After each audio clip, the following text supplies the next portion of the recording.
Hello, everyone. This is Dean Matthew, and it's really nice to be here again. And this time I am with Margaret McGee. Yes. Hello, Margaret. How are you? Hello. I'm very well, thank you. And how are you? I'm really well. Margaret, I remember we had a lovely conversation just after I arrived as a brand new dean at the cathedral last year, because I think your friend Phyllis Earlett asked me to call you. Yes. Do you recall that? Yes, I do. Yes, I do. It was a nice chat, and Yes. I'm grateful to have had that chat. You were full of joy and light, and that was helpful. When I was brand new and I didn't know what I was doing. You did okay. Oh, thank you. Thank you. So Margaret, this month I'm having some conversations with some of the Black members of Trinity Cathedral because it's Black History Month, and I'm really trying to find out about your history. So your history goes back a ways, but it would be impolitic or impolite of me to say how far back your history goes. But you are an elder stateswoman of our community at Trinity. Yeah. Yeah. Yes. Where were you born, though? I was born in a small town, Morristown, New Jersey. Yeah. That's where I was born. That's where you were born. And you talked to me before we started recording about an experience of being in a Quaker village. Yes. Tell me more about that. Well, the Quakers were just wonderful people. Yeah. They were friendly. They were just people. I mean, you just didn't feel like you were anybody but who you were. They didn't discriminate. They didn't? We all lived in, and we didn't have any separate neighborhoods. People lived all over town. It was a small town, population less than, I would say, growing up, less than maybe 5,000. So would you say that Quaker form of Christianity was particularly open and gracious to people of different races? Yeah. Yes. And you didn't experience discrimination from them? Not there, no. Yeah. It was interesting when I was just asking you a little earlier, and we were thinking about the idea of Black history. You said, my experience is probably different from some other people. And then you immediately went to talk about the Quakers and how different they were. So you felt welcomed and home with them, and there was no discrimination. Well, my dad and my aunt were raised in a Quaker home. Okay. Their dad died when they were small, and my grandmother worked for these Quakers. And so when her husband died, they just moved into the house with the rest of the family. Yeah. Were you raised a Quaker as well then? Pretty well, half and half, because my mother was AME. So that's how I knew about Absalom when you talked about Absalom and Richard Allen. Yes. Out of Philadelphia. So Richard Allen went into the Methodist Church, and it was Absalom Jones that went into the Episcopal Church. Yes. And tell me about the AME.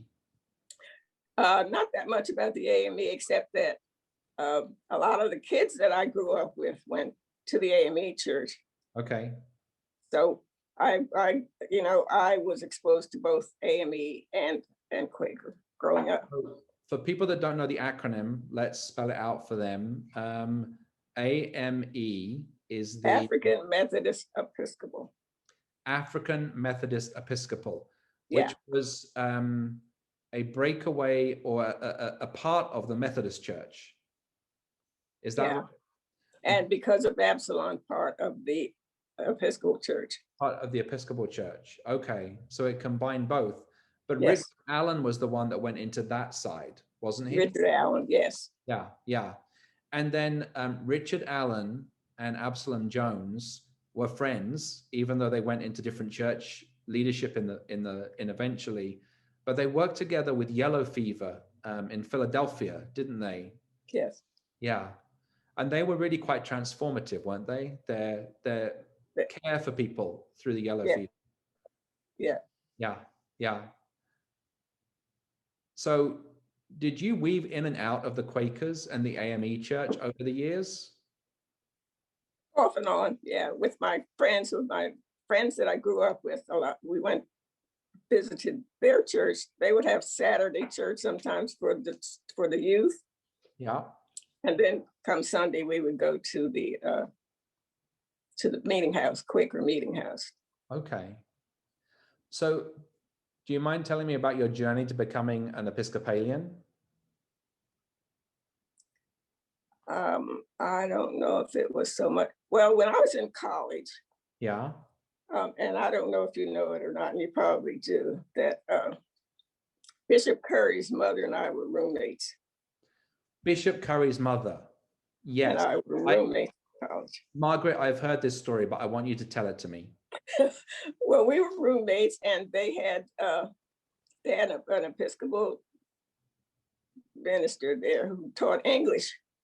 Yeah. And he had a little church.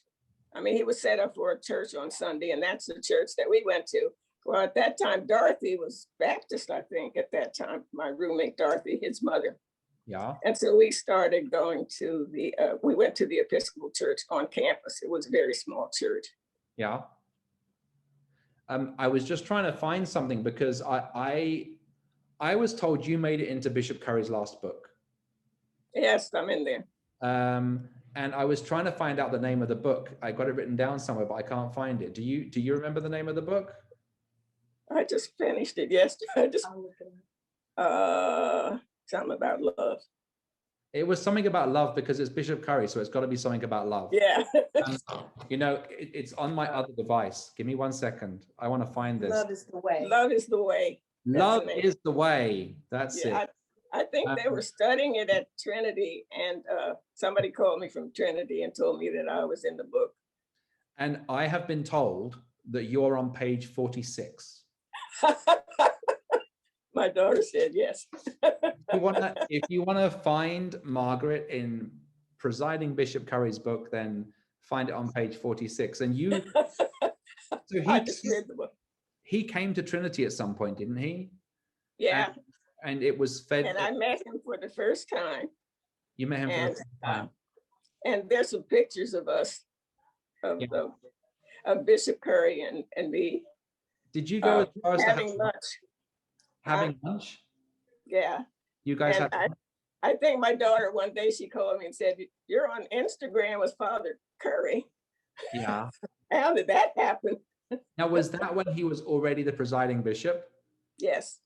That's amazing. Okay. And he came to Trinity for Megan's service. You know, when he. Yeah. So tell me, what did you tell Bishop Curry about his mother that he didn't know? Well, I didn't realize that his mother died when he was 11 or 12. Oh my goodness. So there was a lot about her that he didn't remember and the last time I heard from her, they were living in Maywood, Illinois, and I guess she had some accident later on when she went to visit her parents in New York. Yeah. And I think she never spoke again. Okay. So he didn't know that much about him. And I could tell her about the things that happened on campus, little things, you know. She always read the Bible every night. Yeah. And she sang a lot of hymns. Margaret, oh, sorry. No, that was it. That was it. Margaret, I started out flippantly saying, what did you tell Bishop Curry about his mother that he didn't know? But then actually, as that story unfolded, it made me think that you probably gave him a gift by giving him memories of his mother that he never had, as she passed when he was so young. Yeah. So I'm imagining that was a precious and tender moment. Well, he said that the last time I heard from her in Illinois, they had, right after that, they moved to, where did he grow? In upstate New York. I can't remember the name of the town. Okay. And his father, well, they met at Wilberforce, which is a Black college in Ohio. And they moved to Illinois. She got a Julius Rosenwald scholarship to the University of Chicago. Okay. Okay. So then they married and met and married at Wilberforce. His And mother. then had the future presiding bishop. Yeah. Yeah. What was he like to meet? I've met him. I was really impressed with him. He was a sweetheart, really. Yeah. I met him once for like 30 seconds. That was it. So I'm not He's meant very outgoing, very friendly, makes you feel very comfortable around him. Yeah. So you're woven there into the history of that church. Yeah. Yeah. So when did you become Episcopalian? How long have you been an Episcopalian? You were talking about college, and then we talked about Bishop Curry's mother, but it was around then? No, I think it was later. I think it was probably in the 60s, somewhere in the 60s, maybe 65, 67. Yeah. And that wasn't in Sacramento? No, it was in Los Angeles. I was in Los Angeles. Okay. And then when did you come to Sacramento? Well, we retired in 76 and retired to Sacramento. Yeah. 76, yeah. Margaret, you retired in 76? Yes. How do you think that sounds possible? But you came here. And did you come straight to Trinity when you got to Sacramento?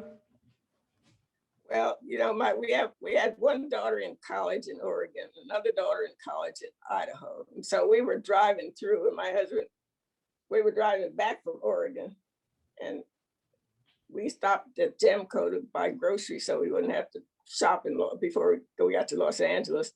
And he met a man sitting next to him in the car and decided, I'd like to live here. And I didn't think that was real. And the man took us to a real estate lady, and we bought a house, went back to Los Angeles, retired, and moved to Sacramento on faith. Did not know one person. Oh my goodness. So you bought a house, went back to LA, and then eventually moved back up here into that house. Yes.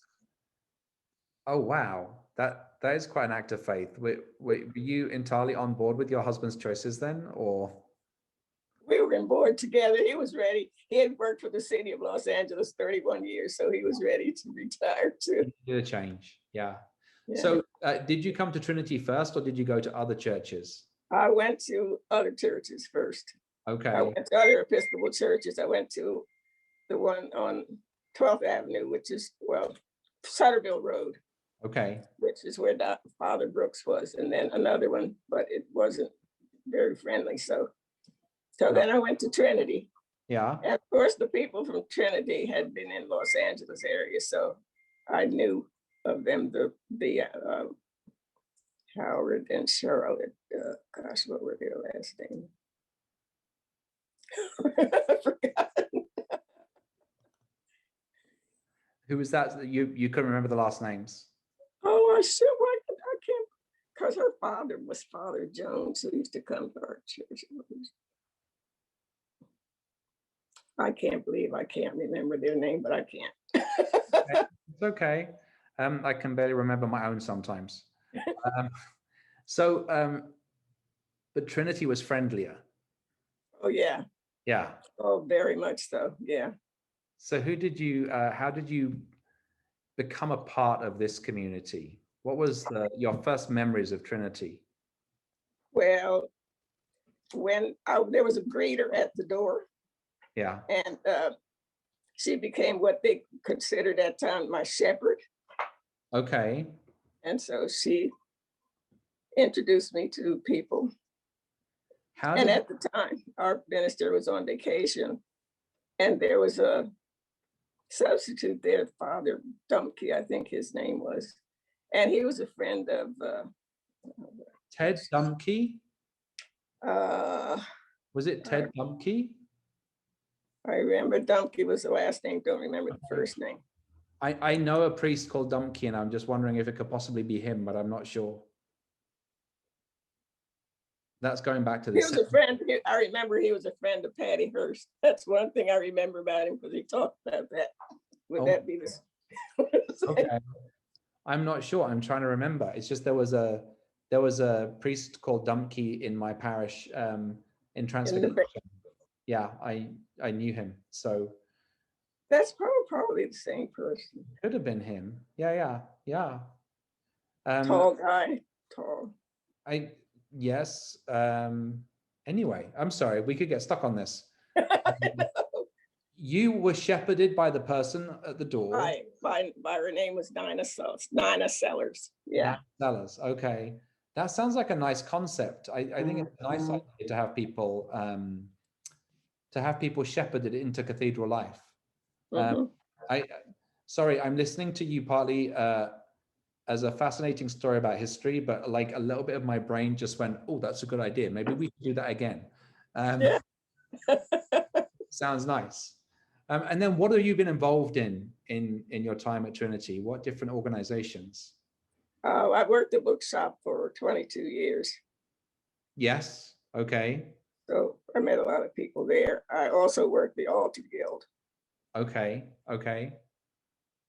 And Bible study groups and Christ care groups. And what's the Christ care group? Well, they check on people. They have a Bible study group, and then they check on people and keep up with people so that everybody knows how everybody is. The older, the infirm. Yeah, they check on the older people than the people who need to be checked on. Okay. They're still in touch with me. Yeah. That sounds like a great ministry. Yeah. And we go to we usually go to other different people's homes and visit. Okay. So coming right up to date, Margaret, how are you liking church online at the moment? I like it, except for the problems that I have with my getting it online. Sometimes I can get it online on my iPhone and can't get it on my iPad, or I get it on my iPad and can't get it on my iPhone. So it is not it. It's not the machine. But like, that all sounds pretty sophisticated to me. It sounds like you're what's the phrase they call people, silver surfers? Well, I'm in a group called Life After 90 with UC Davis and Kaiser. Yeah. So I've been interviewed twice this week with them, this month anyway, once with Davis and yesterday with Kaiser. Oh my goodness. So you're getting quite used to this. A little bit. You're a little bit of a celebrity. Not really. I love it. Margaret, I've always enjoyed having conversations with you. I've enjoyed it on the phone, and I've enjoyed it today. Is there anything you want to say just as we're closing to the people of Trinity that you'd like them to know, or a message? Just a message that I miss the service. Yeah. I miss actually going. That's the one thing I do miss. Yeah. I think we'd all like to be back together in the services, and we're working on it. But Margaret, thank you for your time. And it's lovely to talk to you. And I'm going to say goodbye. And thank you. You are most welcome. Most welcome. God bless. Same.